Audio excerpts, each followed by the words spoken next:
You like that elevator music by Bjork? I don't know. Anyway, I didn't make it. What's up, guys? It's Rev Book Club. I'm Josh. The lovely soul is with us, and we are diving deep into a dungeon that is crawled by Carl and a crazy cat that is awesome named Princess Donut. Yes. Now, we do have a little different look and layout here and how to do some stuff because StreamYard's not having fun with us at the moment. So we will get everything back to the way it normally looks. But for right now, you get to see this nice little powered by StreamYards. It is. No lives are on the screen. It's just annoying. But Josh, how are you doing? I'm doing well. My brain is fried from all the pop culture references that were coming up as I was reading it of relations to what was going on. This was like, I was like, oh, Ready Player One, Borderlands, Rick and Morty-esque, like Hunger Games, Maze, all that YA stuff. You know, I always say, it's a Divergent, Maze Runner. You know, all that Running stuff. Running Man. Yeah. All the things. Awesome Girl, literally referenced in the book, but. Yeah, this is, if you can't tell, we did Dungeon Crawler Carl by Matt Dinneman for the month of March. I'm going to be completely honest. I did not finish this book. I made it to 75% of the book. But we're still going to talk about it. We're still going to talk spoilers about it. But before we go to spoilers, let's do a little bit of non-spoilers. So if you haven't read the book yet, you're safe for the moment. Josh, non-spoiler thoughts. Non-spoiler thoughts. I understand why this is having such a following behind it. I think there's 7 so far in the series, right? Mm-hmm. 7 so far in the series. Shout out to GIF for the recommendation on it. This has everything that I like. It's just a dark, twisted RPG based game that is full with where you can tell like Matt like pulled from, okay, I'm gonna pluck a little bit of that, and put it in a bowl, and then I'm gonna mush a bunch of bosses together that are grotesque and all that stuff, and voila, you get Dungeon Crawler Carl. And I believe they're working on a show for it, which doesn't surprise me as well. I mean, this book is so popular that people are even recommending the audio version because the guy that was doing it was so good at it. And when they go to conventions, Matt and that guy are like, that's the panel. So, but for me, and I think it also has some layers of like some biblical type of things to it. And it reminded me a lot of the 7 levels of hell type thing. That's kind of how it came across. Because I will get into like certain bosses I think are kind of like the 7 deadly sins. With one of them being, we'll get into it when you bring up the question. But that's how it kind of was. And then and the guy being like, I'm not supposed to be here. I didn't ask for this. And it's testing. It's trying to break Carl, and he breaks a little bit here and there, but he's doing what he's supposed to do to survive with a talking cat. And yeah, I enjoyed it for that reason. And I'm definitely going to be going through the stuff. In the ending, I was like, really? After all that was what that was. But yeah. All right, that's the end of my word salad of this book's great. Yeah, for me, and this book is in the genre of lit RPG, which is a newer genre in the genre of fantasy. So you're seeing that, you're seeing cozy fantasy, you're seeing other different types of genres that are popping up or getting more popular right now, kind of in the way when I was in high school, vampires were popular because Twilight.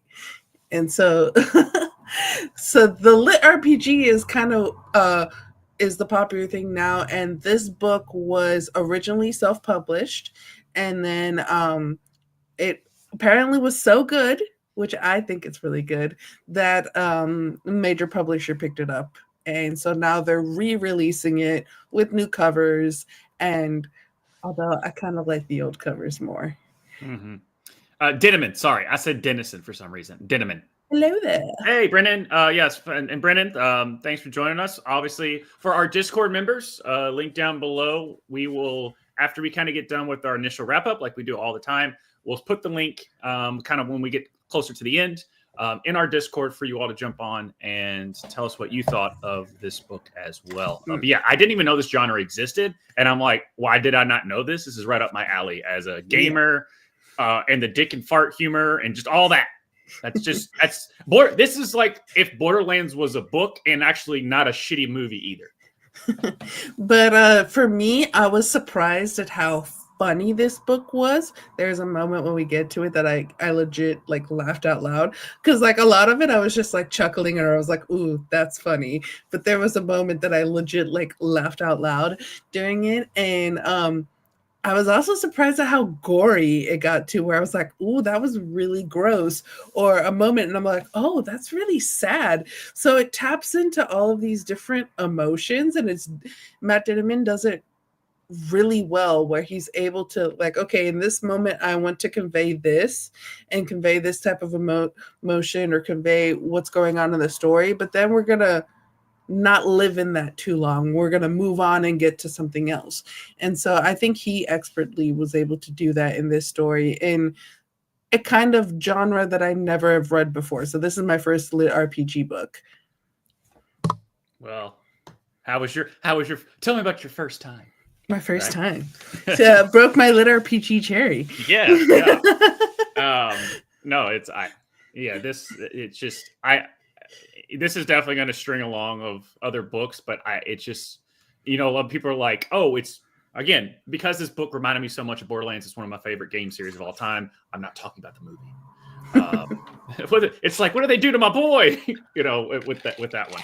But it's right up there with everyone's trying to recapture what Borderlands did.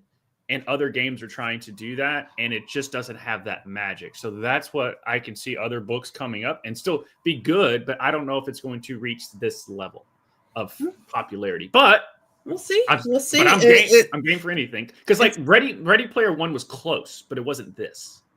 Yeah, Ready Player One was a little different than this. This is really more video game mechanics when you really get into it, where Ready Player One is more a book, but we'll get into that. So we're gonna go on to spoiler territory. If you have not read the book yet, go read it, then come back and listen to us talk about this book. Or if you don't care about spoilers, because obviously for me, when we get to the last 25% of the book, I'm gonna be spoiled from Josh over there about how this book ends. But we hope that you come back if you haven't read it yet. And thank you guys for the non-spoiler people. We'll see you later. But now we're getting into spoiler talk, Josh. Yeah. You ready? Let's do it. Let's do it. All right. So this book opens up. We get a chapter 1 before we even get a part 1. And at approximately 2:23 a.m. PST on January 3rd, the world changed forever. And Carl was just wearing a pair of boxers, a leather jacket, and a pair of pink Crocs that barely fit him because they were his ex-girlfriends, while holding Princess Donut, his ex-girlfriend's Persian cat. So how did you feel about the setup to the story? How did you feel about learning Earth is not alone in the universe? So you typically have those all these like crazy stories going into like a RPG type game, the medieval type Dungeons and Dragons-esque type things.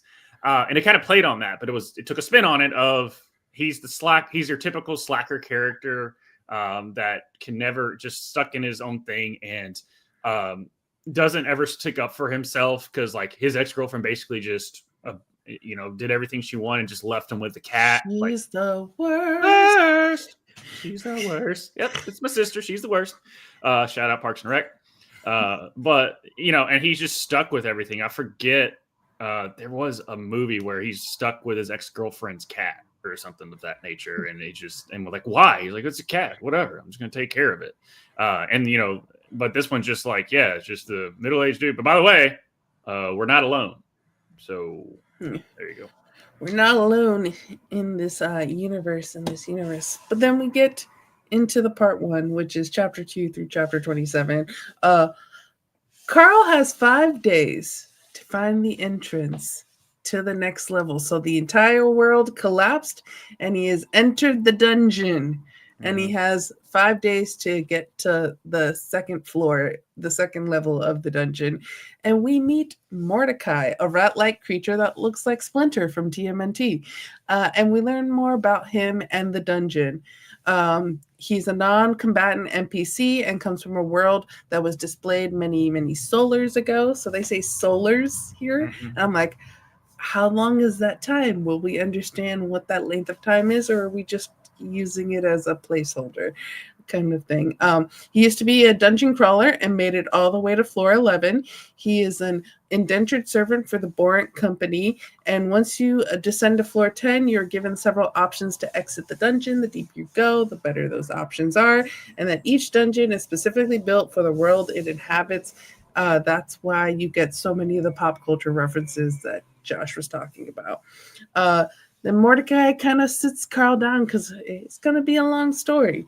There are 6 basic starter species in the syndicate used to seed worlds. Humans are one of them. They find a compatible world, sprinkle the humans on them, wait a couple thousand years, and then reveal themselves to the largest settlement. They usually do this as soon as civilization starts to take hold, but long before any sort of industrial revolution.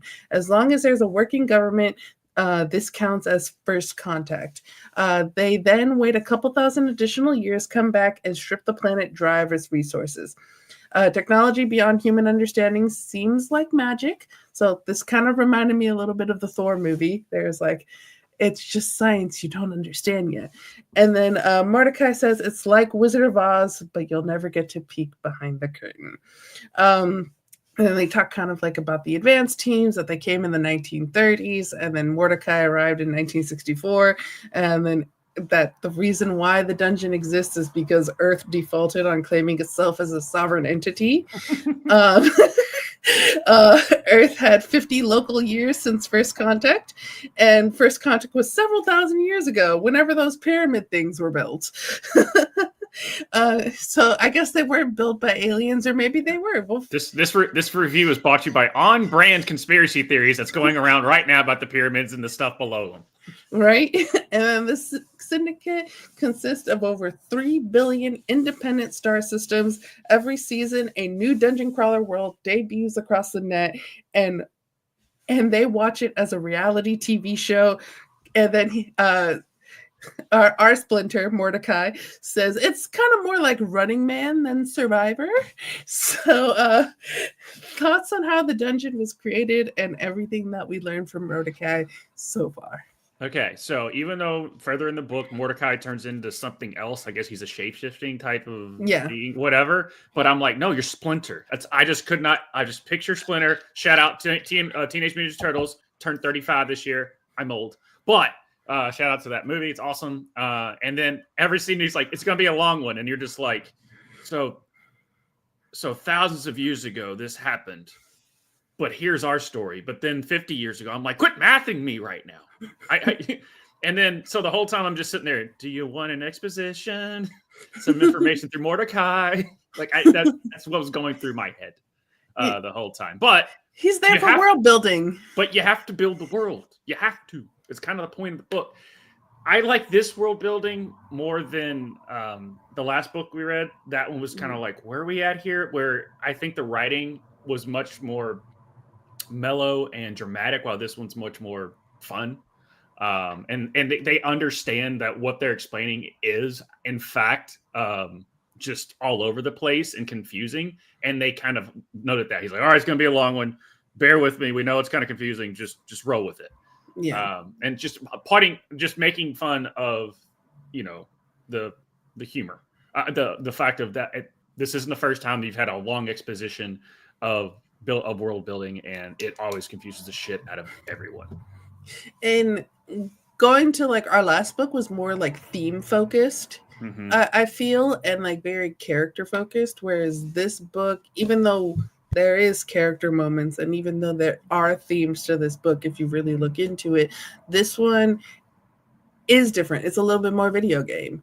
And so you are more world building focused. And I like the fact that they could just have the world building of just the dungeon, but you are learning about the dungeon and learning about outside of the dungeon as well. Going on, Mordecai starts the tutorial guide and shows Carl how to navigate all the things on his I put screen because I was like, what other way am I going to describe the thing that pops up in front of his face? So I was like, screen.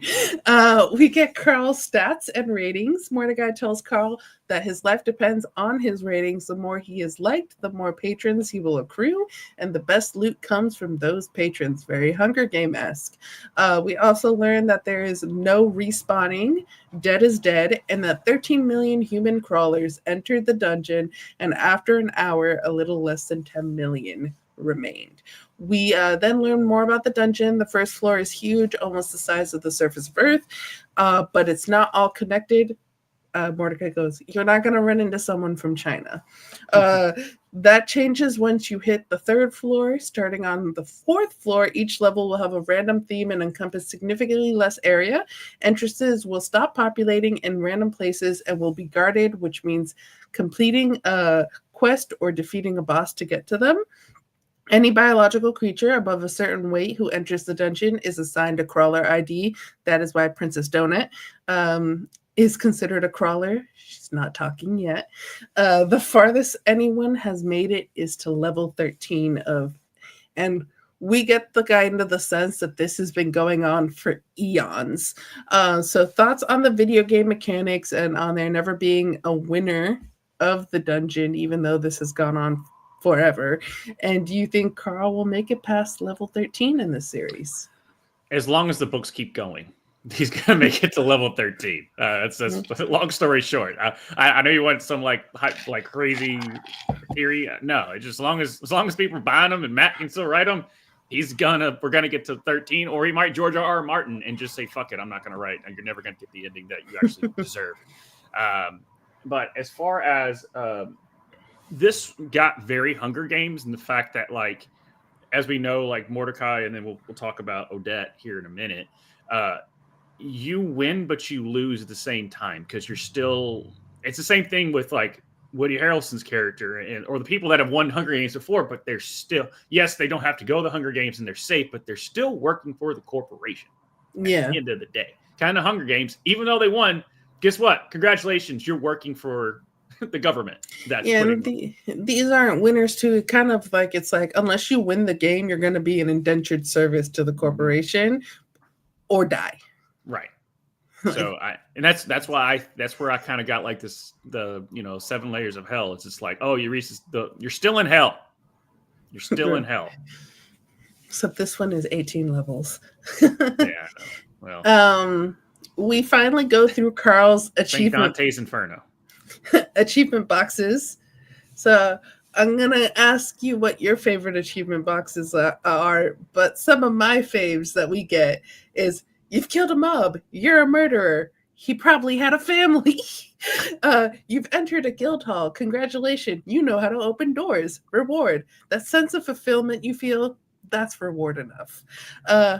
Podophilia, you've used your bare feet to crush and kill an opponent. Hey, that's my fetish. And then, boom, you've caused a wall-shaking explosion within the dungeon.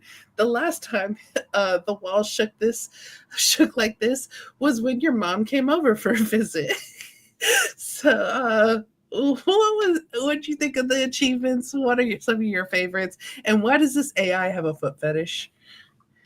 I don't know, but spoiler alert, that's kind of what happened at the end. Gotta circle back.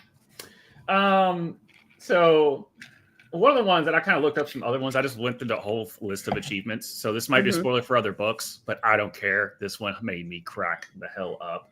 I wrote it down. It's pussies don't get prizes because you initiate a boss battle and it somehow ended with neither of you dead. What a disappointment you are. What a goddamn smear. Pussies don't get prizes. That's my favorite achievement. Yes, they're really funny. Yeah. This is the moment where I was thinking too. I was like, oh, this type of humor works really well with like our age group. Is this humor working well with other age groups? Like, are non-millennials enjoying this humor? I think any person that grew up in millennials, yes. Gen X probably. Gen Z, I don't know. I don't know. I don't know. But most people, Gen Z probably will because they're right around that age of all the dick and humor jokes, or dick and dick and ball, whatever you want to call it. Dick and farts, whatever. You get what I'm saying. A lot of dick insert other thing humor. We all How make many times will Josh say dick? I don't know. I'm going for somebody count it. Yeah, just like a dick counter up at the top. What we're talking about, Dungeon Crawl Carls. It's meant for this kind of conversation. All right. Yeah, I don't know. That's a good question. It just depends if you're grown. If this, I think everyone has this humor growing up. I mean, literally, my dad has a fart app on his phone. So yes, this would work as long as he understood what's going on. Yeah. And Princess Donut eats the enhanced pep biscuit from Carl's legendary pep box, and now she can talk. And she has been added to Carl's party. She's both stronger, more intelligent, and has way more charisma than Carl. And kind of because her stat points are higher than Carl, she is now the leader of the group, and she gets to change the name. So she changes the group name to the Royal Court of Princess Donut and changes Carl's name to Royal Bodyguard, and she changes her name to Grand Champion Best in Dungeon because she's a Best in Show cat. And the second she starts talking, and throughout this entire book, she freaking cracks me up. I'm not a cat person, and yet I love this cat. So was Princess Donut cracking you up as much as she was cracking me up? Yeah, this kind of goes back to Borderlands. Their character, in Borderlands 3, she wasn't as good, but in Borderlands 2, and then they did a bunch of spin-off stuff. Her name was Tiny Tina. And then also there was in Borderlands 2, which I think is one of the greatest games You've shown me some Tiny Tina stuff. Yeah. And I was like, oh my God, it's freaking like her whole demeanor was like, yeah, I'm awesome. I'm Princess Donut. And then, in like that first battle where she just like used all my shit, damn it. You got it, man. You got it. But yeah, I showed you the Tiny Tina stuff, but then also in Borderlands with her is like there's a with she's being Princess Donut, but there's a creature called Butt Stallion. It's a unicorn and it's crystal. It's an actual thing. And it's just, and you can actually use it as a weapon. It's a grenade, and you throw it literally goes out as a unicorn, and a trail of rainbow just comes out of his butt as you throw it. Nice. So, yeah. If you didn't think I think this book partially was made for me in that situation with the way the Princess Donut was written. Yeah. I think this was specifically written for you. Mordecai lets Carl and Princess Donut know that if they enter any additional training guilds throughout the dungeon on any level, they'll be able to be transported back to his room because he is now their registered guide. But that they will lose access to him when they hit level 4. So as Carl's leaving, Mordecai then whispers into his ear, it's not worth it no matter what they tell you, not until floor 12, and even then, negotiate as much as you can. Remember that. So Mordecai is basically going, you are not going to win either, but be better than me. I only made it to level 11. Make it at least to level 12, like to floor 12. Right. So this final message from Mordecai is kind of ominous. What did you think? I think it's kind of his whole don't trust anybody type ominous thing of just like keep pushing through, don't trust anybody. You're gonna get hit with a lot of life-changing decisions. That's immediately what he said was don't trust anybody. Also the decision that I made kind of like the deal they gave me because he's an indentured servant. Oh, that's true too. I was just totally thinking of just like the don't trust anybody, but yeah. Just basically kind of like get a better deal than I did. I think too. It's kind of like to the point of he made it so far, so they're like, you can continue, and no telling what you've gone through. So that's a good point. And I mean, Howie Mandel just pops up. Deal or no deal? Carl and Princess Donut fight off a bunch of low-level creatures, but my favorite in this section was Bad Llama. It's a llama, but it's bad. If he were human, he'd be covered in prison tattoos and would be hanging out in front of a Circle K hitting on 14-year-old girls. One of the items you could loot off a Bad Llama was 2 baggies of trailer park grade meth. Yeah. Which get used later for... Yeah, it did. I didn't think it was going to come back. I thought it was just going to sit in his inventory, but no, it gets... they then find a safe room to eat and rest in, and after 10 hours of sleep and going back out into the dungeon, Carl and Princess Donut find themselves in a boss fight against the Hoarder. This fight was both really disgusting, like kind of like Men in Black, the Bugs thing, but then also really sad. And I want to know if you knew everything she was saying, because she was speaking in Spanish and there was no translation. So I fully understood what she was. I don't know. Fill me in. What was she saying? She was kind of just, ayúdame, please help me. Kind of just like, it was very much like she was just asking for help and like saying like, I don't know what's happening. I don't know what's going on. Please help me. Kind of. So it was, I guess for me too, that made it even sadder because I knew what she was saying. Because even Carl too was just like, I don't know what she was saying. I don't speak Spanish. So how did you feel about this boss fight? This is when I finally realized, this is where the layers of hell came in, was this boss fight, because she kind of was like the Hoarder, gluttony, that type of thing, and how grotesque she was. So it's like she was, she made bad choices, and therefore she is dealing with the bad choices that she made in this grotesque creature and forced to be. This is like a demon in certain depictions, right? But she just wants someone to end it. So she is tortured by her own for her past decisions. So I looked real into that, just being other than just being grotesque. And this is when I was like, oh, okay, this book does have some not just dark undertones, but something that I was like, okay, it's got a little bit of heart and you feel bad. And we don't even know too if she is a monster that was brought there, or if because she was speaking Spanish and kind of she looked human-like, but then was like much bigger than a normal human. So she was very humanoid. Carl was wondering like, is this like a human from the surface that they took and then like mashed her up with something else? And he thinks this on other fights that he goes through in this book. And it's just like, is this a real person or not? And so Carl kind of like, there's points in this book where, because like he has to kill monsters, but like they become sympathetic in a way, and so then he doesn't want to kill them. And in this moment, that's kind of the starting of his journey of like, I have to kill people that I feel sympathy for. Yeah. Another thing as well, and I forgot to mention at the top that this book reminded me of. So there's a character in X-Men. It's a villain called Mojo, and it is an alien creature that would abduct X-Men to fight in his world, kind of like a Hunger Games type-esque thing.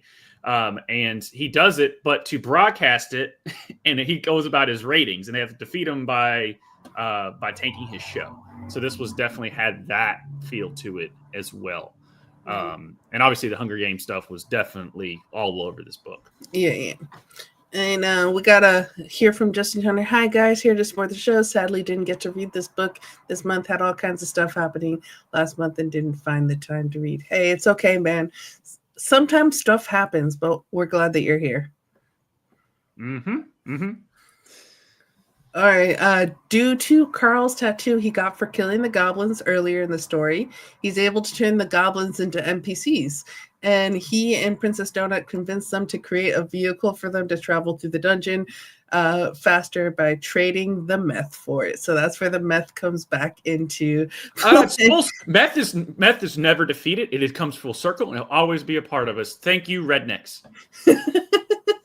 We also get a story about the goblins' lives in the dungeon, and this is also pretty sad. So again, you're laughing, and then you're like, wait a minute.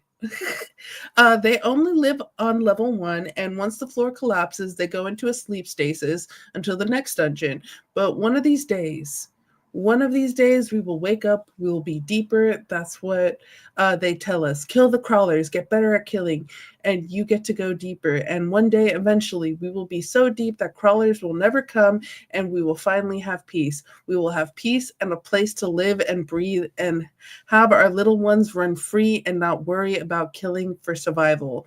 And kind of when this brings into Carl he kills the goblin boss, but the goblin boss is also surrounded by a bunch of goblin babies and children. Mm-hmm. And so when he throws the dynamite and the explosives that kills everyone in the room, Carl feels a little bad about. Didn't he get an achievement for killing babies? And it's like, dude, what the hell? Yeah, he did. So what did you think about the background of the goblins and them trading Carl for some meth, and the goblin boss fight where there was some baby goblin casualties? Yeah, well, so this kind of reminded me, as far as going back to a video game aspect of it, this reminded me of a cool way of them, but also saying the risk or the, I don't know, words. This reminded me of you go to a level and then it regenerates bosses. You go to, if it's an open world game, you go to a certain point, bosses are enemies come up, you take care of the enemies and then you go away. But if you go back to it, it's not like the enemies just are not there. They reappear. And this was kind of a cool way of them showing this is how they regenerate them, every time. So oh, they popped up again on that. But it also makes the sad thing is they're not just there just to have a good time and party and kill crawlers. It's they have to. Yeah. And we'll get later too that kind of everyone is forced into this situation for profit and capitalism, and that's the true evil. And it's kind of funny that in a book like this that is so funny, that is so all of this, the main theme, the one and only really theme of this book is capitalism is evil. Well, that's a lot of stuff too. But and also kind of the evil corporation, it always reminds me of kind of the opening to Hitchhiker's Guide to the Galaxy, where they destroy the Earth. Why do they destroy the Earth? Because they wanted to put a highway there, so they just took out the Earth just to make a highway. They don't care. It's getting in the way of their business.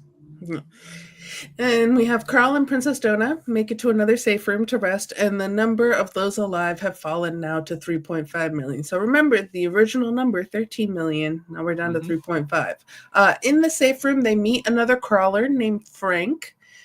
Frank was a Fed and worked for ICE, and him and his partner Maggie were days away from taking down a human trafficking warehouse. When the collapse came, the warehouse disappeared, and there was about 15 men and women who'd been outside smoking. Frank and his partner identified themselves, and everyone started shooting. The dungeon opened up right in the middle of their firefight, and Maggie stumbled into the stairway, and it wouldn't let go of her. He followed Maggie, and so did 5 of the others. Their firefight continued. His partner killed one of the crawlers before dying herself, and then he himself killed 3, and the 5th was killed by the vine creeper. So this is the story that Frank gives to Carl. But Carl believes that Frank's story is bullshit. And warns Donut in the chat feature that they have, which it's funny how the chat feature is in this game, in this kind of game in this book, which she hasn't really learned how to take caps lock off, and that's just a running joke throughout the book. Is why are you yelling at me? Stop, take caps lock off. There is someone else in the safe room with them. They're getting ready to jump them, and that they're going to have to run. And this is the message that Carl gives to Princess Donut. Turns out, yeah, Maggie is alive, and Frank and Maggie attack Carl and Princess Donut, and we get a flashback to a conversation Carl had with Mordecai. There's no violence and no stealing in the safe rooms. It's a strict ironclad rule. You get 3 strikes. The first time, you freeze in place for about 100 seconds, while you get an automated lecture on playing nice. The second time, it's for an hour. The third time, you're stripped of all your gear and teleported into a mob nest. And Carl and Princess Donut kind of escape and then leave a trap for Frank and Maggie. So thoughts on Frank and Maggie? This is, I don't know if you ever watched the Pokemon series, but this is Team Rocket. this couple is Team Rocket. Because it's like, oh, they're here. Can you trust them? Nope, they're going to screw you over. And then, oh, they popped up again. It's like, what the, like, you can't get rid of them. And this is they're kind of like a Bonnie and Clyde type of, because I mean, one was a detective. I forget. They both work for ICE. Yeah, so it's just kind of like definitely got some Bonnie and Clyde, corrupt cop type things to them. So the Punisher would be very upset with them. Yeah. So I that's just kind of how, just think of how they're just. I mean, This isn't Woody Harrelson and I forget the actress in Natural Born Killers. It's not that.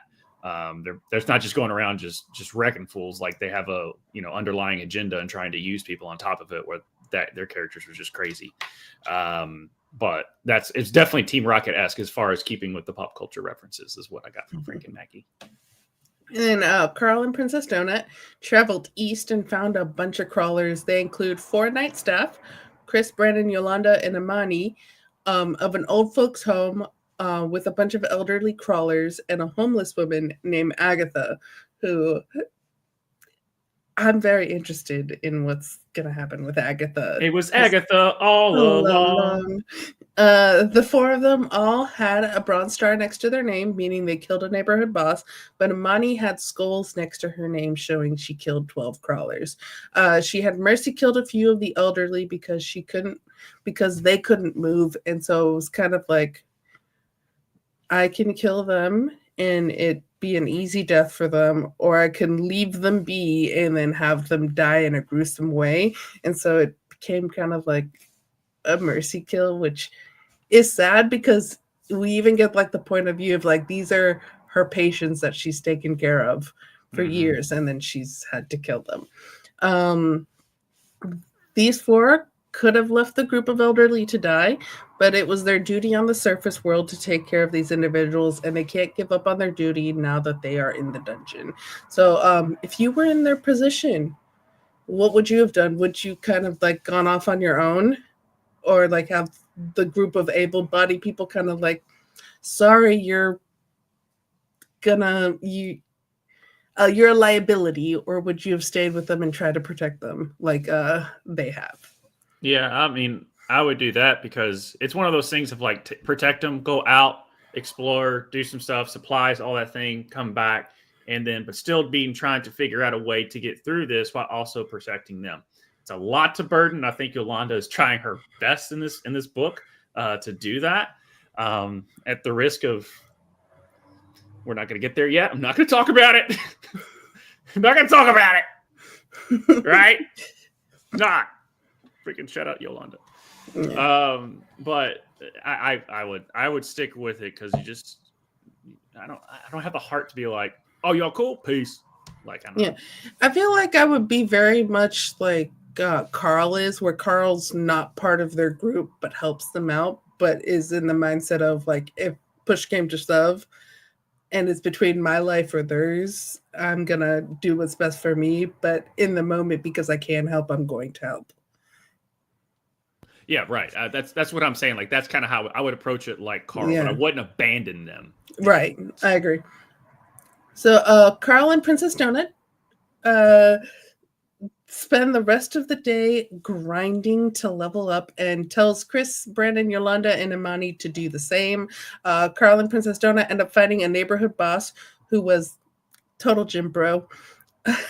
Literally said bro like every other word. And Princess Donut finally uses her claws to fight. And throughout the book, Carl's like, "You're stronger than me. Use your claws." And she's like, "It's so undignified." But because Carl was in some trouble, she finally uses it. And she actually like almost dies in this boss battle, which was like Carl's like showed how much he actually cares about this cat. Then they go to a safe room and see that crawlers that are alive number ticked down to 2.5 million. So again, started at 13, now we're at 2.5. Then we get the burrow boss fights, the ball of swine, also known as the Pork Chop Express. Yeah. Encompassed of at least 20 tuskling knights and their lady loves in a ball formation. Combine a gathering of tuskling aristocracy, add an alcohol-fueled, sexually charged orgy of warlust, and wild ancient battle magic. The group built a structure with spikes from ninja stars, and then the boss kind of like rolled into it and broke apart. And then once they were not the ball of swine, they were much easier to kill. So thoughts on the ball of swine, this boss fight, and like the gym bro fight too. So we get those kind of back to back. No, the bro is so. I was waiting for it to come, but I didn't know if he was gonna be like, "What? This is right, bro. This is gonna do, bro." And it's just, it was great. The ball of swine. I was picturing Matt literally just like, I'm just gonna type a bunch of random things, cut them up, put them in a bowl, and I'm gonna draw out like 7 of them, and I'm gonna have to figure it out. Like he was probably like, it was like a writer's block moment, I'm thinking, and he's like, you know what? I'm just gonna write down a bunch of random things: ninja stars, suit, tuxes. Like I'm just gonna do, and just put them in a bowl. Like I was trying to think of the structure that they made, and I couldn't. This was probably the most confusing boss fight for me because each one was written really well, and you could kind of like picture what's going on. In this one, I'm like, okay, they built a structure, but what does the structure really look like? Kind of like, okay, it's just a structure with ninja stars on the outside, but then like I was trying to picture it in my mind, and it was kind of hard to picture. Did you struggle with that, or were you able to picture what was going on in that boss fight? I was just like, oh yeah, ninja stars and tuxes. I was like, nope, I got it. And rolling pigs. Rolling pigs. Yep, and alcohol. Oh yeah, by the way, he's an alcoholic. Like, what are we doing? We also. I'm saying that in a good way, by the way. I was confused and I was entertained. It was entertaining. It definitely was. There was some chaos in this boss fight. We also learned something new about the Syndicate in this boss fight. Carl was wondering why the Tusklings were wearing tuxedos when that's an Earth thing. And Brandon said he asked his guildmaster, I don't know how to pronounce it, Taitha, after fighting fire-breathing monkeys and Lederhosen. Lederhosen. Taitha said the Syndicate not only seeded our world with people millions of years ago, but they keep people here the whole time. Sometimes they're actual humans, but from other worlds. And these guys were steering culture, inventing stuff, writing books and songs that already existed. She said every world comes out with their own unique culture and language, but some things are universal. So I guess Lederhosen are universal throughout all the human worlds. So kind of just the thoughts on like the new stuff about the that we learned here about maybe some of the people that invented stuff are aliens. They're not really Earthlings. Come on, this is the conspiracy theory that we've been talking about forever about them damn pyramids. And it's like, who invented that? Albert Einstein was an alien. Yeah. Elvis didn't die. He just went home. Right? And then Carl and Princess Donut plan to set up a place for the old folks home people to be safe. And then they go out and do their own thing, keeping their own party and setting up a group chat with the others. And when they find the stairs for the level 3, that they'll go and bring them to the next level. So that's their plan, which I would probably be in like their camp if I had to make the decision that we spoke about earlier. And then they head into level 2 and immediately get pulled for an interview on Dungeon Crawler After Hours with Odette.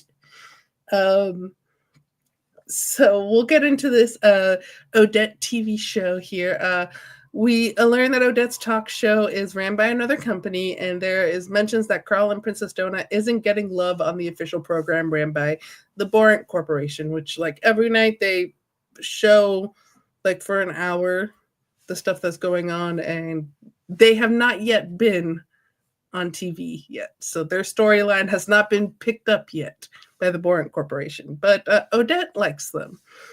Princess Donut was a natural on this talk show. It was very Peeta Malark. So if we're sticking with the Hunger Game references, she was Peeta. We learned some interesting things about Odette. She was the human Mordecai mentioned that made it to level 13. Odette's season was long before Mordecai's, and she was his trainer. And she wants them to tell Mordecai for him to seek her out when the season is over, which we'll get into later. Odette also gives some advice. Princess Donut needs to stay a cute, cuddly cat. So when they get to the point of when they can change races, no changing races for Princess Donut. She needs to stay a cat. Mordecai will be the one to lead the process of picking a race in class, and he won't be allowed to overtly steal Carl, but she tells Carl to listen for his clues. Kind of like he's going to tell you what to pick without telling you what to pick. And then she says no more complaining. If Carl wants pants, he needs to stop bitching about not having them, and Princess Donut needs to stop complaining about getting torches in her loot box, or she will continue to get more torches. So Carl gets kind of confirmation that the loot boxes are not random, because he's been thinking like, okay, this is not random, we're getting set specific things. This game is, and then she says, this game is a for-profit venture in the entertainment industry, and if staying alive means more profits, you'll find your loot to be more convenient. But if the AI sense is screwing you over will make the show more interesting, you better believe it'll fuck you right in the ass at the worst possible moment. And then she says, never trust someone if their motivations aren't clear. And we also get this tidbit of the season doesn't count against Mordecai's indentureship unless one of his crawlers makes it to the 4th floor. So they have to make it all the way to level 4 for Mordecai to be able to be free. He will be stuck until the next Borant sponsored season, about 7 or 8 seasons later. But if Borant goes through bankruptcy, his indentured contract would get frozen. And then she says, everything is a stat. Just because you can't see it doesn't mean it's not really there.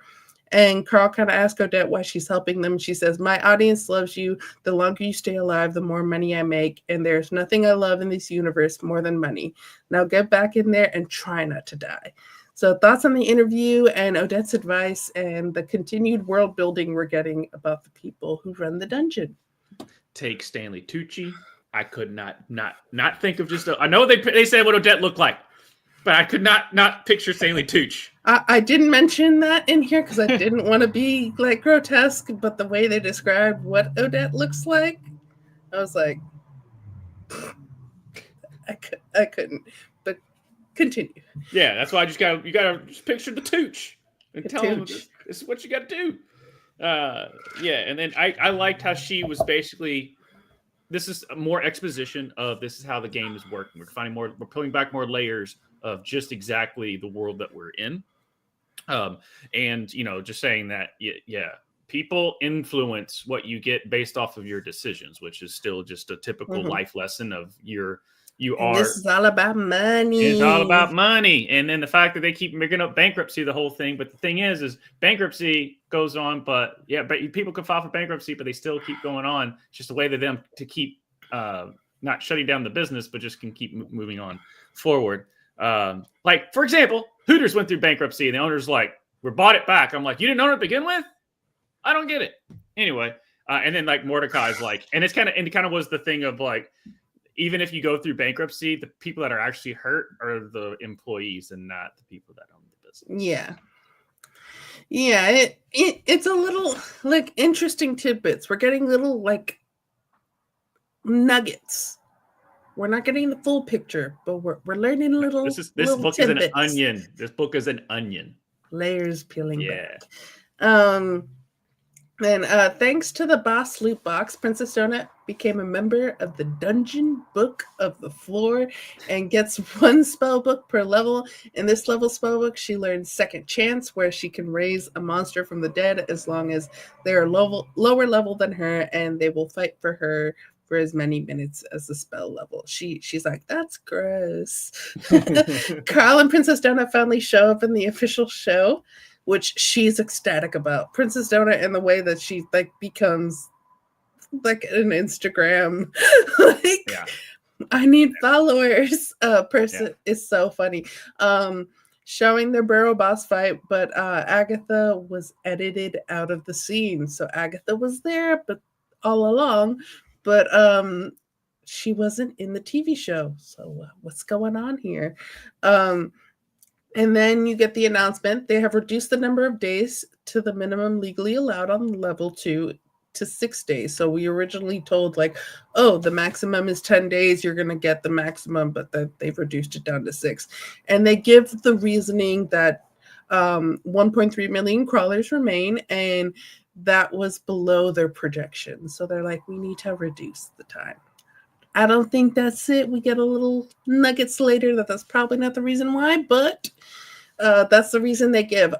They say follows and favorites have been turned on. All crawlers are now limited to 3 patrons, and all 3 spots will be up for auction.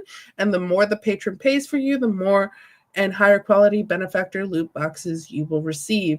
And then if any human-born crawler intentionally urinates or defecates anywhere outside a designated bathroom area, they will be immediately and swiftly penalized in the form of a rage elemental plucked from the 13th floor, which we will get to later. So what do you think? Why do you think they edited Agatha out? And what were your thoughts on the beginning of level 2? So Agatha, I think I've got 2 theories on her. One, I think she might be a glitch, like a woman in a red dress type thing, to where they can't really she's like the one thing that they just can't figure out. It's that glitch they can't figure out because she never went through the tutorial. Right, she never went through the tutorial, so I don't think that's what that is there. Or there's a lot of video games where you're like there's in Resident Evil, I think is one of the ones where there's a shop guy, and you're going through these whole levels. You're going to a place that it looks like no one's there. Then also you turn a corner, he's there. I'm like, how did you get here? Where you just appeared out of nowhere? Like, how'd you get here? What? Like, there's never no. It's just a video game trope that we're just used to. It's just that shop person appearing everywhere. Some games do a wink, wink, nudge, nudge. We know, we understand. There's no way this person was here. That's why we put him here.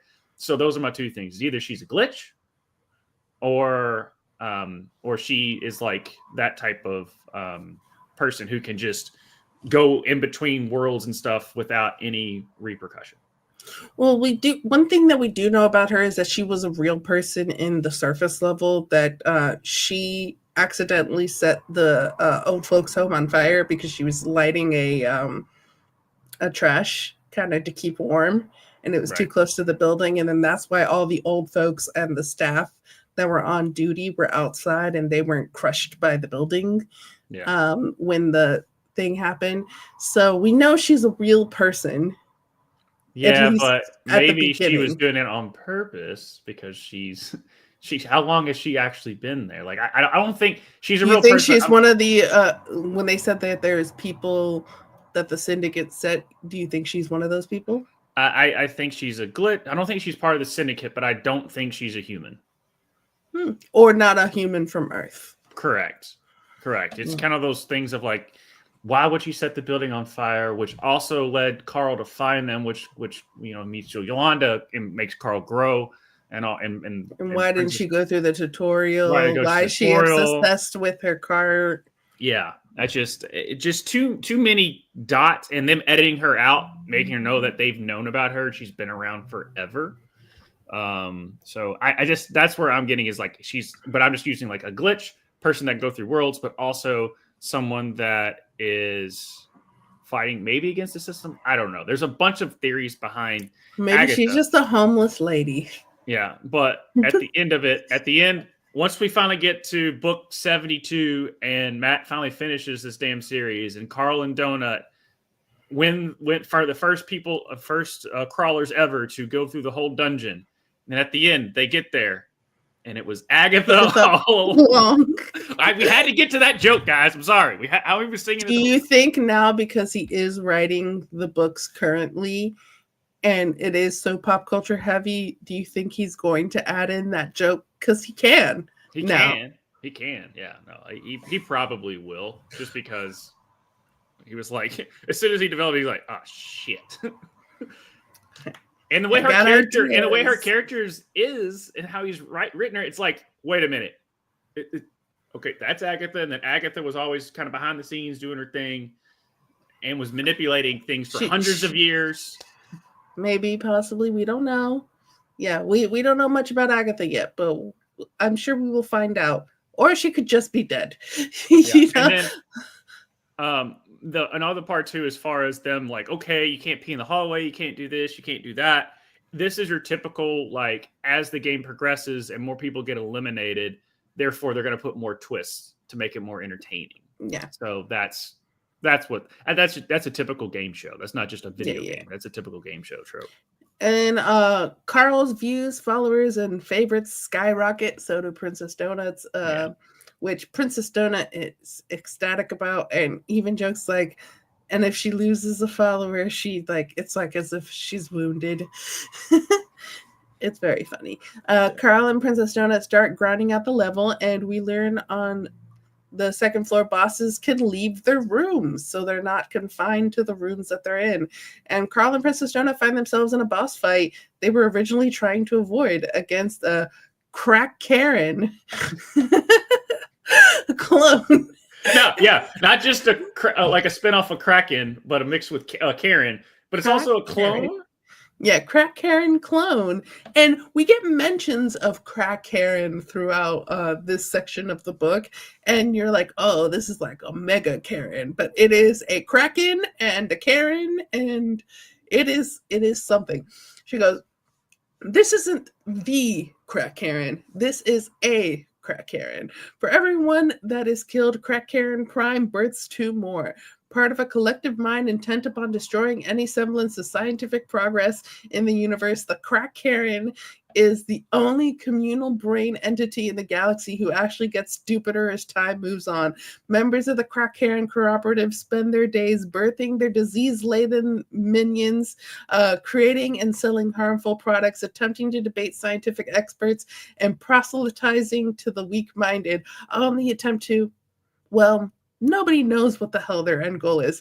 Even Eris, goddess of chaos, doesn't want anything to do with these crazy assholes. I think that explained it enough. Like we know exactly what they're talking about. And like, what's your end game here? Just to bitch. Just to bitch. Carl had to make a absolutely disgusting immunity smoothie made from the corpse of a fairy and moonshine to protect these from the disease. From the disease, the taint. Which that was my favorite. It was like, what's the disease? The taint. I'm like, okay, that was good. The taint. And I'm so anytime like it was some of this stuff like, and I know you who is someone who is Southern, I just automatically thought like Southern accents and all this stuff. I was like, we're getting to trailer park trivia, and other diseases, but also made them drunk. Then Princess Donut says, if we die, I want you to know that I love you, Carl. Yeah, this was that point. Aww. This was the point where like, all right, I kind of like you now, Carl. I think this is gonna work. And this is the character development stuff that you always like. Is like she at first she was like, you are going to be my minion. And you will do everything I say. And then this one and then like, I don't want to hurt my nails. I don't, on my claws. I don't want to do anything like that. You got it. You're fine. You're my slave. You do whatever you want. And then now she's like, all right, I guess I like you now. Yeah, I love you. They then use second chance to have the unvaccinated Clarichons run into the boss chamber with a Molotov cocktail named Carl's Jugaboom over his head, like the guy holding the boombox in Say Anything movie, and Carl almost dies from his health bar getting really low, but they both survive it, and Princess Donut drags him out of the room by his collar. So thoughts on this boss fight against the Crack Karen? So the Jug-a-Boom, so like this kind of reminded me of like a Fortnite thing where there's these huge jugs and like they get bigger and their health, but they get bigger. And I just picture him with like the most ridiculous. Oh shit! Just picture him. What am I supposed to do? I don't know. Throw it at him. What is it? Yeah, and it's funny that they named it after him, which we'll get to in a little bit. That he gets an achievement for that. Carl and Princess Donut go to visit Mordecai, who has very MacGyver-esque on that Jug-a-Boom. Yeah, very, very MacGyver, who has shapeshifted into a bugaboo, which I literally was like, a bugaboo. A bear-like creature, which the description of this bear-like creature was very funny and very weird. Mordecai says he would rather spend another 2,000 years in this room that exists in the same solar system as Odette, that he would rather meet a woman, sire children, and then devour those children than have anything to do with her again. So some shit happened between him and Odette. The one moment I truly laughed out loud. So like I laughed. I read it. I laughed. I put the book down. I continued to laugh because I was like, oh, that is so funny and so topical. Was when Carl got the Dungeonpreneur achievement for creating a stackable weapon, Carl's Jug-a-Boom. You will be memorialized for eternity with your name in the Dungeon Codex. Just don't let it get to your head, Elon. Yeah. Which this was written a while ago, but it's become more topical than it probably was when he originally wrote it.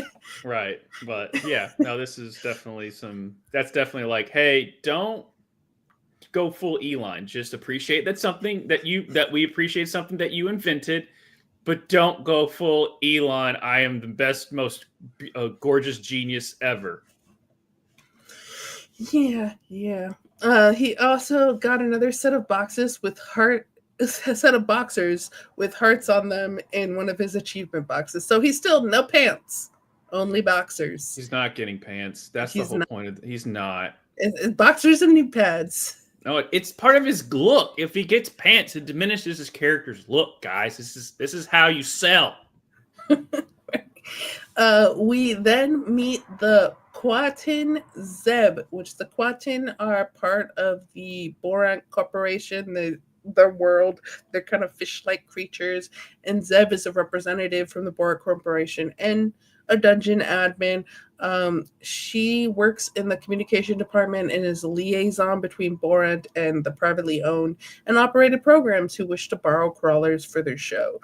They have received over 2 dozen interview requests for Carl and Princess Donut, and they generally don't want their crawlers to leave the game more than twice a floor. Carl and Princess Donut have automatically been entered into the Crawler Assisted Outreach Program and have been assigned a PR agent, which will be Zev. Odette has a first right of refusal for each floor opening, and then Zev has set up a roundtable type interview for Carl and Princess Donut in about 40 hours, and all crawlers leave that program with a gift. So before we get into Carl getting a little pissed off, just thoughts on the initial introduction of Zev. I think Zev's a really cool character because it's like every PR person in every type of medium that you can. And the whole thing, and I know he's going to get to the pissed off part, but at the end of the day, I liked her rebuttal to it. She's like, look, I'm just doing my job. Right. I'm in this too. Right. And then, so Carl kind of loses his shit after Zev suggests to arrange a boss battle right before entering the next floor because it worked out so well for them when they entered floor 2. He goes, God damn it. God fucking damn it. We are quite literally fighting for our lives here. We're not willing participants, and I'm getting sick of pretending we are. We are going on these fucking interviews, not because we want to, but because we have to. Zev, ma'am, whatever the hell I'm supposed to call you, so you don't send a lightning bolt up my ass. I don't want to get in trouble with you or Bornt or the syndicate or whoever else is running this bullshit. I'm doing what you have asked. I am killing monsters, trying to level up, trying to survive. I will smile. I will joke. I will put a proper face on when I go on these shows, but fuck, you have already taken everything from us. Do not ask us to give more than what we have. We are not going to fight or survive on your schedule, which Mordecai is mortified when kind of Carl goes off because he's like, oh shit. Zev's reaction, look, I know, okay, nobody in this room is an idiot. When I'm done here, I go back down to the production headquarters and I will have to face my boss, who is a member of the party. If I do or say the wrong things, my entire family will be wiped from the universe. We are all part of the same inexorable machine. All of us are afraid. Yes, your place in this really sucks. It's not fair. You know it. I know it. The cat knows it. But believe it or not, I'm on your side. The better you do, the longer you survive, the better I do. So when I tell you that you should do something, you best listen up, because I know what I'm talking about. And then we get a kind of a moment of Princess Donna as Zev and Mordecai bonding over Gossip Girl. Yeah. And then we learn a little bit about this political party called Bloom, but known colloquially as The Party, and that's who Zev's boss is a member of. They're an ultranationalism close to Axis Japan with a good splash in Nazi Germany. They control the whole Quatin system government. They've run it into the ground. The whole system is bankrupt, and they recently started requiring all Quatin to wear a badge indicating if they're members or not. Bornt is being forced by their own government to end the games as quickly as possible. So instead of that 10 days, 6 for level 2. We'll see how many days when they get to level 3. And they need the games to be entertaining and profitable, but they also need it to finish much more quickly than usual. So thoughts on the party and the revelation of them trying to finish the games as quickly as possible, and any other thoughts that you have on Zev?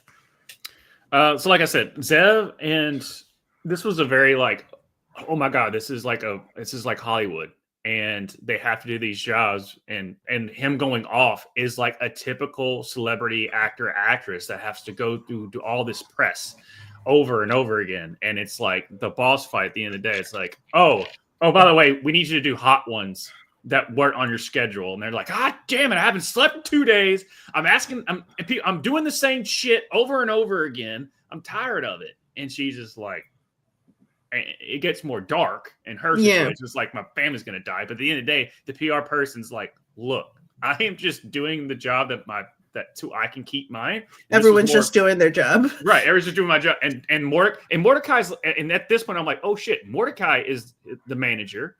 Zev is his PR. Who's his agent at this point? Like, I don't know, because Odette's not that. Odette is that Hollywood head that Mordecai probably had a relationship with, that you hear about all the Hollywood stuff. It's just like, yeah, I got with that piece of shit. She's a bitch. I hate her. So it's just very Hollywood there with that. And even though she has nothing from the waist down. Right. And then with the organization, I get what they were doing, but also this kind of reminds me of those. This is why they just keep spitting out. Like, this is why you have like 44 seasons of Dancing with the Stars, but they happen like they have like 2 seasons a year. It's like, all right, we could do a whole season and wait, or we can just do 2 and make them really quick.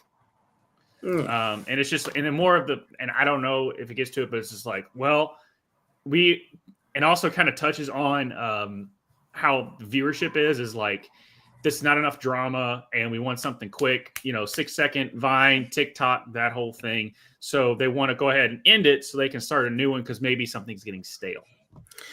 I felt this was less of a entertainment thing or something getting stale, and more of the Borat corporation is going bankrupt. They're out of cash. They're out of money, and they're in charge of this season of the dungeon, and they need to make money off of it, but they also cannot fully get all of that money until the season is over. So they needed to end quickly before they fully go bankrupt. So that way they could be like, hey, actually, we don't need to file for bankruptcy. We're fine. We got money. We can do what we need to do. So I think it is more of their government, the corporation, all of that is in trouble, and there's more at play there than any type of Hollywood bullshit, you know? Yeah, I can get with that. Just because they're just trying to get it done because they realize they're back into a corner. But I also think it also too is part of the Hollywood part of it too. It would be as if like DC was trying to control Hollywood, if you put it in our kind of thing. And so it's more nefarious than just like normal Hollywood bullshit. Yeah. I was just trying to think of the pop culture stuff and not just straight up political. Because what I like about this book is very pop culture heavy and very like, and does have like things to say about the entertainment industry, but then it also like is having the political stuff underneath, which I enjoy that part. Yeah. Real quick, a couple comments here. Yeah, Ryan. That was when I was talking about Mojo from the X-Men. Mojo was in X-Men, did appear in an episode of X-Men 97. It was kind of one of the throwaways where this was a video game. So shout out to like a Jumanji type thing. So he went to, they did that, and it looked like, and they kind of did like a little tribute to like an SNES, the X-Men video games from back in the day. So I really enjoyed that. But that, and then Tushka's in here. What up, bookworms? That's us. And then obviously you said nothing from the waist down. I hate her too. Then, so yeah, there you go. I mean, he might like what was the waist up part. I don't know, guys. You take what we said about. Let everyone who's read the book, let Tushka know the description of what this woman looks like. Right.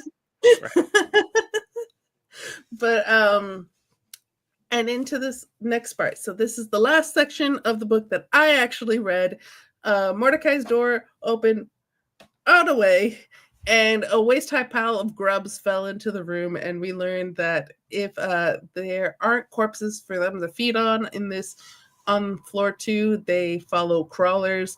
Luckily, the level 2 grubs are harmless, so they kind of just wade through them and like step on them and kind of just, I felt very like this is them cutting out of the room is the picture I had in my head. And then they kind of meet up at the old folks home lot. Brandon, I had them just looking so awkward doing it, like, yeah, let's just definitely Princess Donut. Definitely. Oh yeah, she's. I can see her just like with her paw. Yeah, this is undignified. Yeah, this is undignified. Brandon thanks Carl for helping to Carl's own detriment and called him a good man. Carl responds saying, if we go to the point where we don't help each other anymore, that's when we stop being human. He then gets a message from Zev asking him to say it again. This time, don't cough, which that had me cracking up as well. Like that voice just pops up into his head. And then while having the side conversation with Zev, Zev tells Carl and Donut to run to a safe room right now. And we notice then Jack, who is an elderly man, he has his dick out and he's peeing in the hallway, which we learned earlier what happens if you pee in the hallway now. And Yolanda kills him thinking, okay, we're going to be safe, but she was too late. And with the arrow going through his head and the rage element level 93 shows up, which will only dissipate after it's claimed 666 souls. And we get Yolanda's death while everyone else makes it to the safe room, including Carl saving Mrs. McGibbons, who's 99 years old. And we get a little bit more insight into Yolanda that we didn't have before from Carl, because we're getting, throughout the book, we get like little tidbits about Carl's home life. We get like some stuff about his ex-girlfriend, who is the worst. The worst. And then about his parents and that his like not a good home life. And he kind of like makes like this thought of like, if he had a mom like Yolanda, like that would have been so much better. And so we get like kind of just sweet moment with Yolanda after her death, and she's kind of getting her flowers after she dies, is what it felt like. Fucking Jack, man. I mean, he can't help it. He has dementia. But it still sucks because Yolanda was like, man, I'm really liking her character. Her character is so just like down to earth. And that's why Carl liked her, because it was that loving, nurturing person that just in this world of mayhem and chaos, she was the only thing that kept him grounded and something that kept him going, just because of how she was and reminded of, like, the mother figure. And without that, but the thing is like that also it's heartbreaking. We finally had the first heartbreaking like moment in the book, in that sense. But you also have the relationship that him and Princess Donut have just gets stronger because of Yolanda's death. Yeah, there's been heartfelt moments throughout the book, but this was one of them, definitely. And this is the part of the book that I ended at, like I said from the beginning, I did not finish. So since I didn't finish, what did you think about the end of this book? All right, so the end of the book was pretty fun. I did laugh though. So if you go ahead and post while I kind of go through this, so I'm going to read you the synopsis.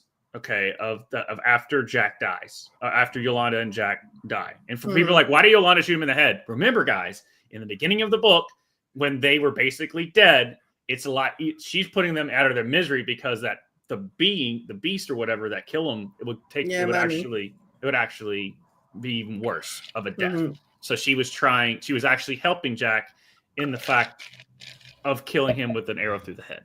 While I'll read you the synopsis here of what happens, you can go ahead and post the StreamYard link for our patrons, our Discord members as well, for that. So obviously we had Jack just died, and with Yolanda, but released an immensely powerful rage element, as we talked about before. Carl leads it on a wild chase and kills it via loophole abuse, which later appears on the recap broadcast visible to crawlers and a galactic audience. Having gained some visibility, Carl and Donut are temporarily pulled out of the dungeon to appear on a television show equivalent, where they embarrass a ruler of the Porcelain Skull Empire and gained his enmity. After defeating a boss by crushing its... this is my favorite thing ever. This is also another foreshadowing thing. After defeating a boss by crushing its underfoot and satisfying the AI's foot fetish... I just love that. They also get an opportunity to obtain a pet. At Donut's urging, they choose a bird-like... Monocle, I can't pronounce that, nicknamed Mongo, that later turns out to be a velociraptor. So yes, we finally get a velociraptor. I don't know why, it's just awesome. So you got a pet that has a pet. It's great. Unlike on the first floor, the stairway downward is guarded by a burrow boss. Carl works with the able-bodied Meadowlark staff to trap and kill it. And they are able to descend, including the mysterious Agatha and her shopping trolley.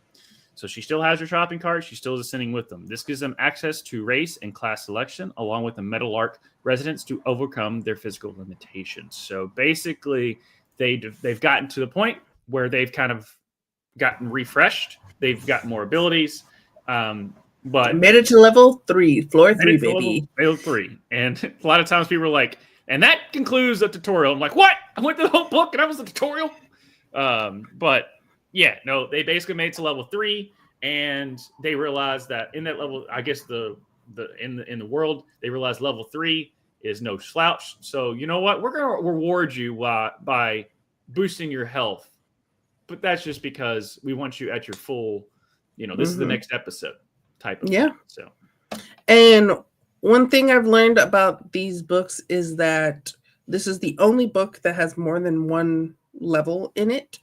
So each book is then just one level. So book 2 is level 3, book 4 is level book 3 is level 4, so on and so forth. So it's literally a dungeon crawler for those who don't know. That's what a dungeon crawler is. It's there is a old game. I mean, it's an old video game trope your princess is in another castle type thing. But there's a game called Lufia 2, which is like after the end game of it is you literally have your characters and you start at level 1 with easier bosses. And as you go down levels, it gets tougher and tougher and tougher. And if you die, you start all the way back from level 1. There was 99 levels in it. So that was like one of the most impossible things. So when you say when those levels, I've seen it. I've literally played a game like that where that is exactly what the game is. And for those who want to know what all the titles of the following books, so this first book is called Dungeon Crawler Carl. The second one, Carl's Doomsday Scenario, is Robert Downey Jr.'s Doomsday going to show up in that one? We'll see. Then the third one, The Dungeon Anarchist Cookbook. That'll be fun. Then the fourth book is The Gate of the Feral Gods. The fifth book is The Butcher's Masquerade. The sixth book is The Eye of the Bedlam Bride.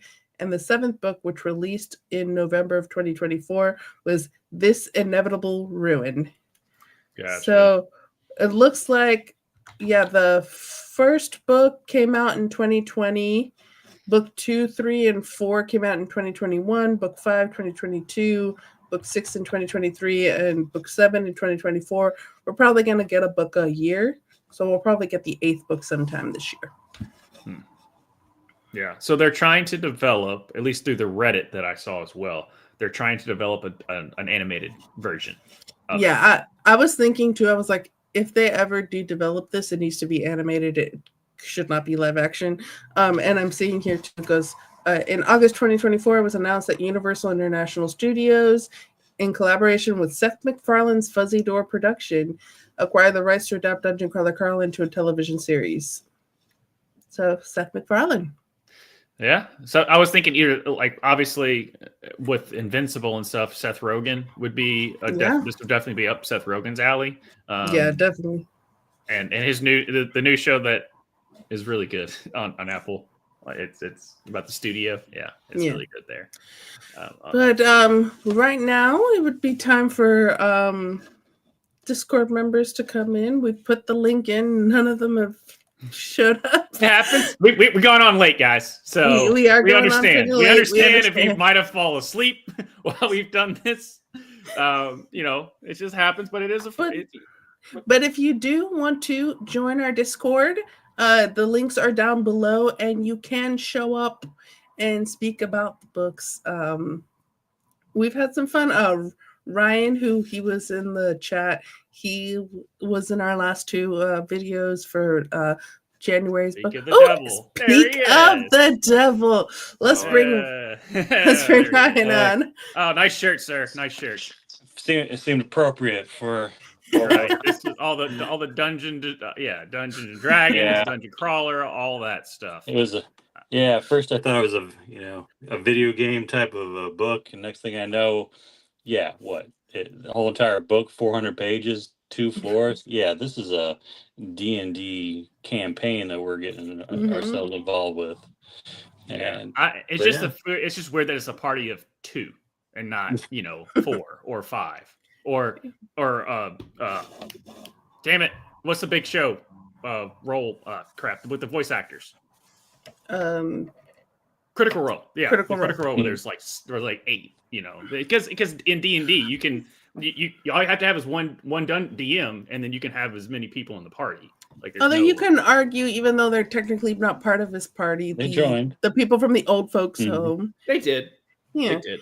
But Ryan, your thoughts on this book? I enjoyed it. I just didn't quite know what I was getting myself into. Neither did we. I think that's.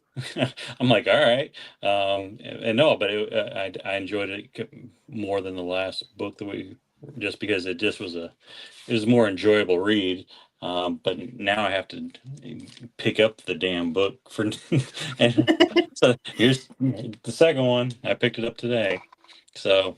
I'm waiting for our next month's book to show up. So in the meantime, I'll keep paying attention to our Princess Donut, and because it is a fun read. But yes, I will be looking forward to see it in some way, shape, or form to watch it, be it Yeah. live action or if it's animated. But yeah, I hope it's like, animated. I mean, if it's like Invincible and all that, because Mhm. there's some, as you said, Gory. it can get pretty gross. Yeah. And it's definitely something that's needed. And but that would be fun, a fun watch. I wonder who. Yeah, you said who's going to pick it up. I'm just. That's a lot of books. Well, Yeah. if you think about it, Seth MacFarlane actually does work well, because if you think about the we were talking about, I forgot the boss. That's like a conglomerate of crap, like ninja stars and pigs. Yeah. That's literally like South Park made fun of Family Guy, because they're like, how do you write your jokes? Well, we have manatees, and they have words on them, and they pick it up and they put it in thing, and then we have two words. We have to make a joke out of it. So that's how we have our cutaways. Yeah. Good time. And then I said that I'm not a cat person, but I think my favorite character became Princess Donut. Yeah. So are you a cat person? And if you're not, did this make you more of a cat have person? like, if you look back there, that's like stuff on the walls. I mean, bear in mind, this was my son's room, and yeah, he wanted the stuff up, and now it became my office, and I just didn't take it down. So yes, I got two cats roaming around here, and they're not Princess Donut, but yeah, they have their own vibe. Yeah. If they could speak, would they help you in a D&D campaign? One of them might. The other one would be pretty clueless and just roaming around, and that'd be the one that survives forever, because right. No big deal. Yeah, that wouldn't be an Agatha roaming around. Yeah, definitely. And with going along with Princess Donut, because I think she is the best character in the book. And we also saw growth. She went from being a typical cat. The world revolves around me. You do everything for me, like a typical, the jokes that you have about a cat. It's like the whole thing of like the soldier coming home and the dog's like, "Oh my God, you're back!" The soldier comes home, the cat's like, "Sup? Why are you here? I was enjoying my life." Like dog friend, cat friend. That video. Oh yeah. And then you see her at the end, and after like halfway through the climax of the book, she finally gets that bond. Getting back to the cats again, I got two of them. I was out of town for work for a few weeks, for a few days, and I get back, and the one cat that you'd think come up to you, no, it was the other one, and broke them down just like a Princess Donut would have broken them down after a while. Cats are funny. I'd probably have one if I wasn't allergic to them, but yeah, they're funny, and I like the dynamic that they had in this book. And now I'm thinking, because like I do love dogs, how like a dog would be in this, and they probably wouldn't survive. No. I think we got as close to Princess Donut and Up with Doug. I'll put it that way. Yeah. Although Doug's great. Doug's great. I don't think they speak, but we do know about that one character who has two Rottweilers.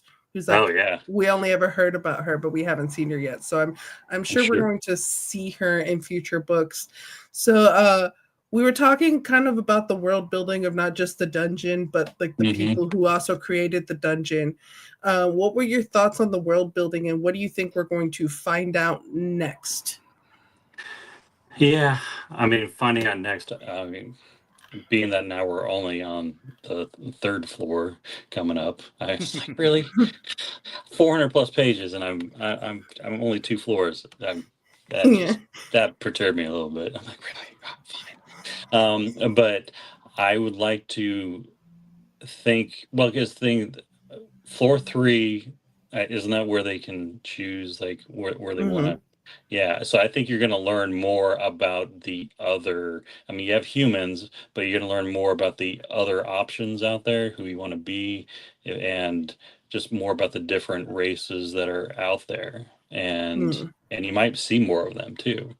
And even though I don't see them, obviously, Princess Donut's going to stay a cat, and he'll probably maybe stay himself. You never know. I mean, we'll see. He will never get pants. He'll never get pants. I mean, he'll be lucky to get chaps. I mean, I don't know. but now he has hearts on his boxers, so his boxers have been upgraded. They are magical boxers. What pop culture references that we obviously I threw out a bunch of them during this review, but what pop culture references do you think were the first things that popped in your head as you're reading this?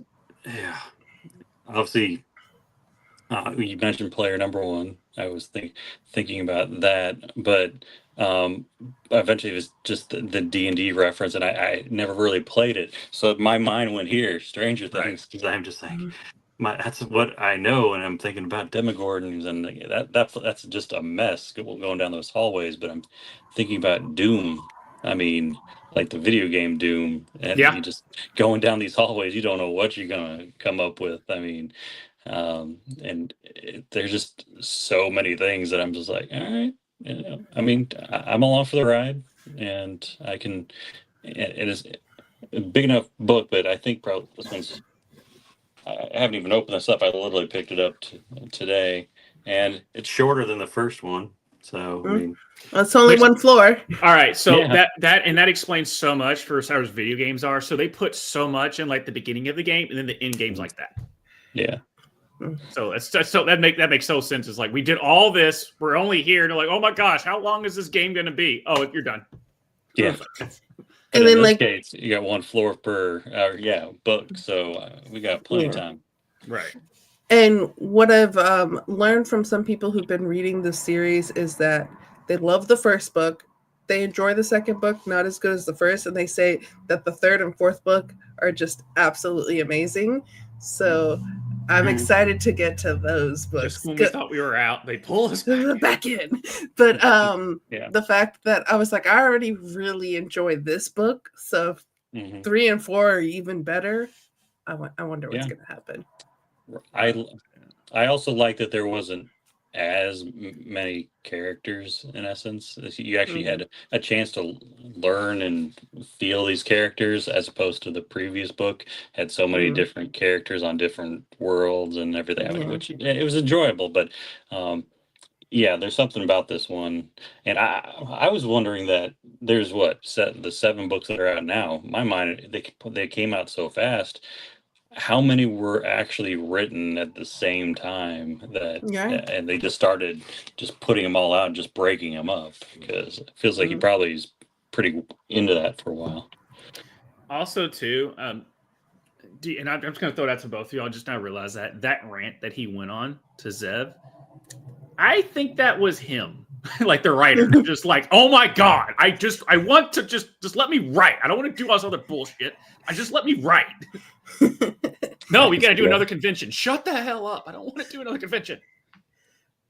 And trying to think of, like, this started out as self-published. So a lot of times too, you have to do a lot of your own marketing and going to conventions and selling your own book that you don't have a major publisher behind you doing all of that work. You're responsible for all of that. But he made something that became so popular that now he has other people to do that for him. So now I could just focus on the writing. I mean, I still think I'm hitting up the conventions and whatnot. And there's a summer con around here, and I was seeing people that are coming. And you brought up the Ninja Turtles a little while ago, I'm like, that whole panel's gonna be here. Awesome. The series, the animated series, it's all like, it's really good. It'll be kind of fun to watch. So just thought about that. Tishka giving you some love here. Yeah.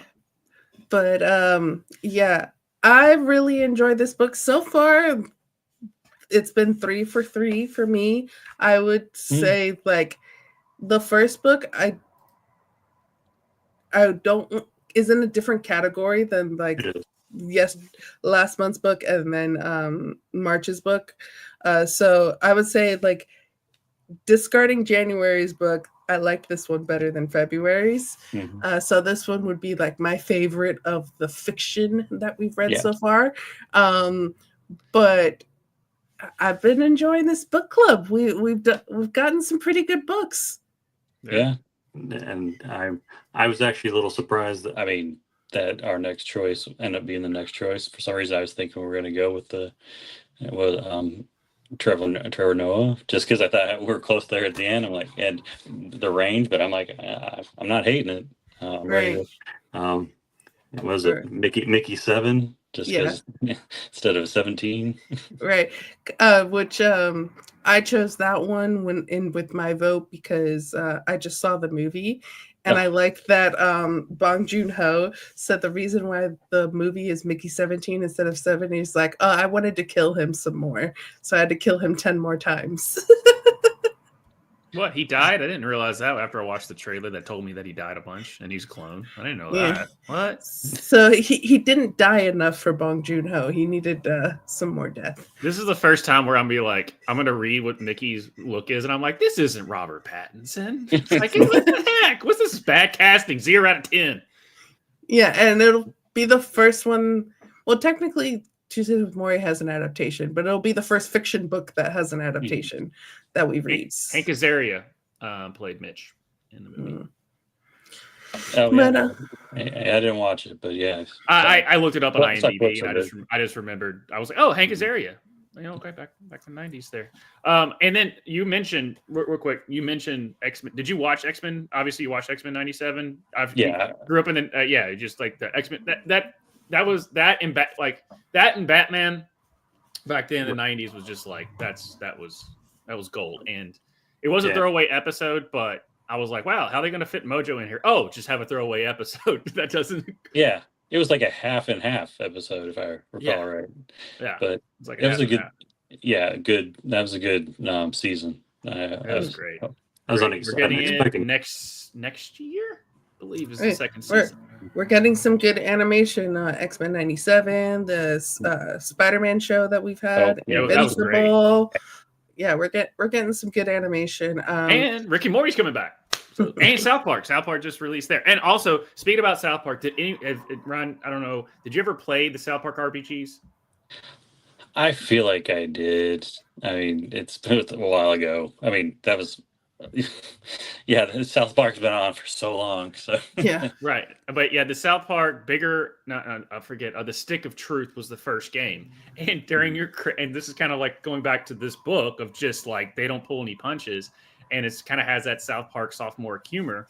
At the beginning of the game, for your difficulty was based off your skin color, and so the game was more difficult based off how darker your skin color was. Yeah, I remember and then their classes were like mage, paladin, barbarian, Jew. Like, I'm not even joking. That's the end of the game. I can see that. No. Yeah. Okay, so no, I'm pretty sure I didn't watch it. I play that, but that's fine. Yeah, I did not play that, but I have seen videos of it, and I'm like, yeah, it's South Park. They went there. But any more thoughts on this book and thoughts of what we're going to read next month, as we were talking a little bit about Mickey 7? I'm definitely going to read the book first, just because I feel like it. And I haven't seen it yet. I've been wanting to see it, but might as well at this point, since it's part of the book club. Yeah, I might as well just do that first. But no, with Carl, I mean, again, I'm pleasantly surprised. They are, even in this one book, they're building up the world and how much is there to it. I mean, really talking about that other, the last, I know you read obviously the synopsis of the back end of the book, but just watching that talk show, that was really grainy, and it just was very low budgeted. And I'm waiting for that character to show up down in whatever floor he said he was going to show up, the king, or because he's something. I forgot. This is the big question. We theorize it on the show. What do you think Agatha is?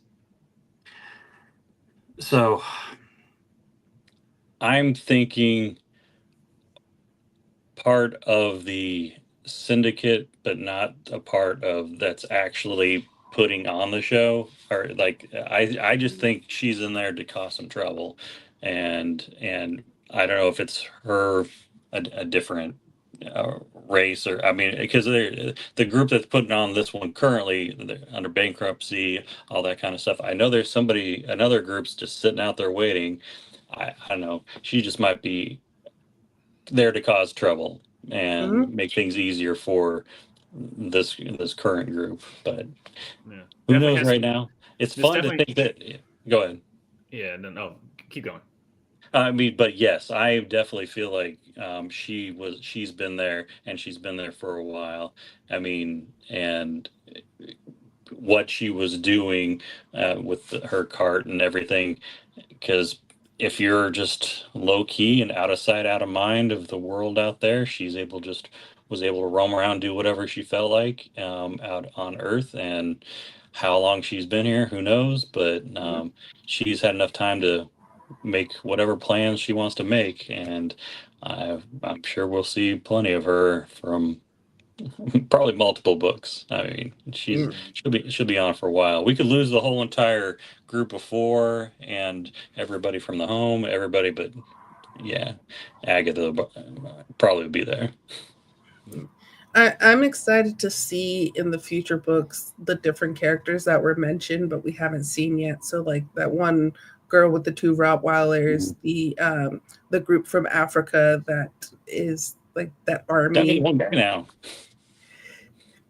Well, yeah, I know the group from Africa is not going to be vampires because they blessed the rains down in Africa. I had to get that out. I don't care. Good job. Yep, I did it. Yep, Ryan, welcome to my dad joke.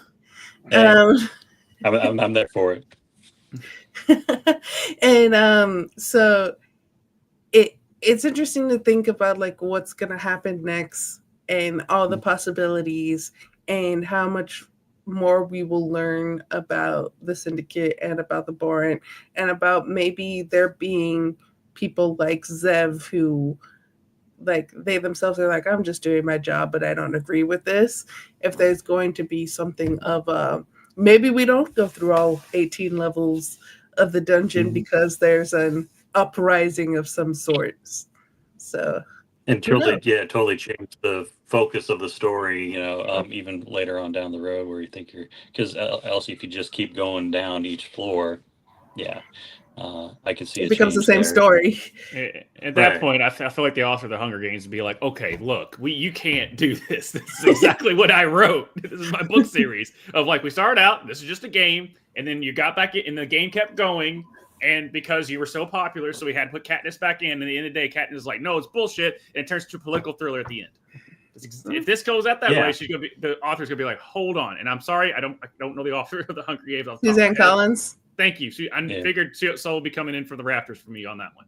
But yeah, Suzanne Collins is going to be like, all right, Matt, love your book, but... Time to blow things up a little bit.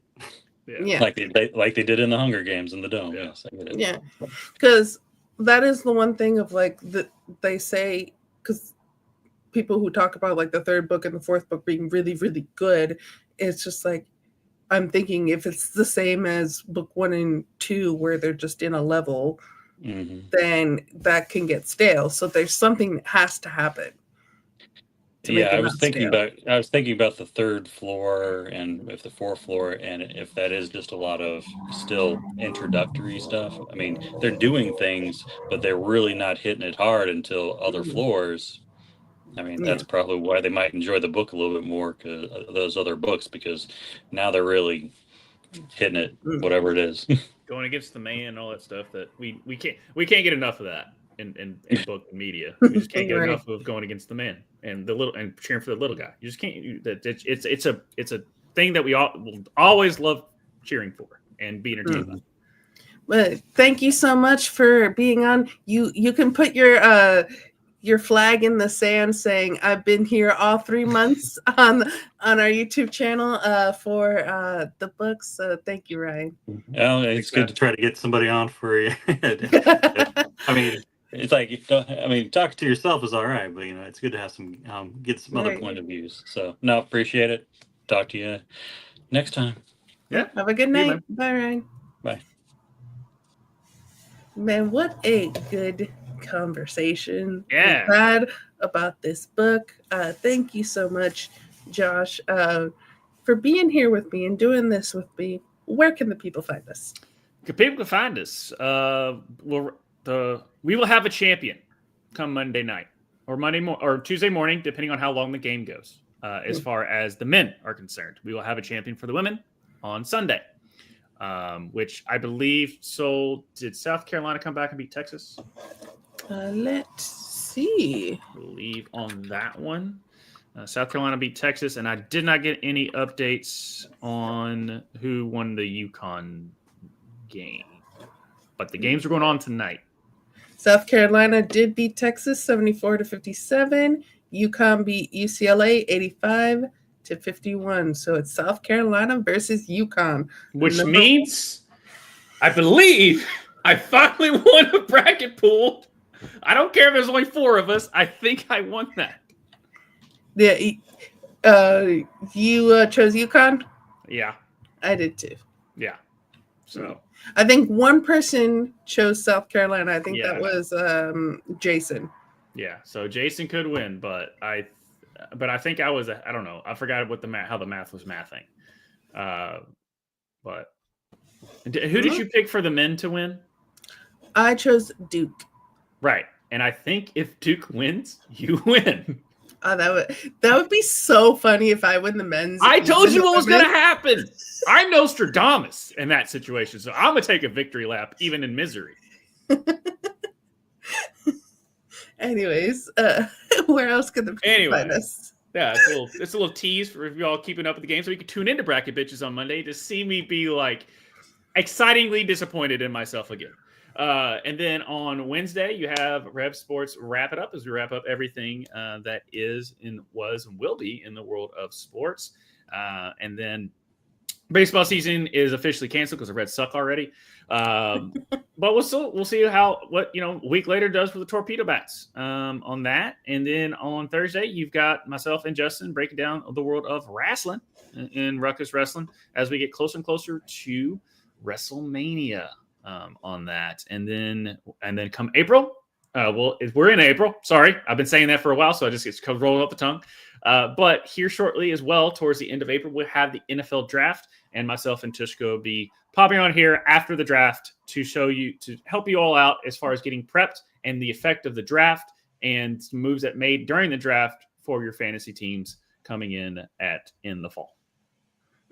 Well, thank you, Josh, there. And as I said before, join our Discord down below. It's completely free. You get to be a part of so many cool things like putting in brackets, like being part of our book club, like just hanging out in the chat and just shooting the shit. So as you can see from the people who come on and the people who are in the live chat, like, they have a lot of fun. We have a lot of fun. We want you to have fun with us. So please join us.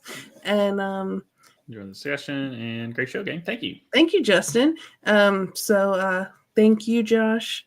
Thank everyone for watching. And we're gonna have a weird ass thing to leave because StreamYards. Bye. Bye.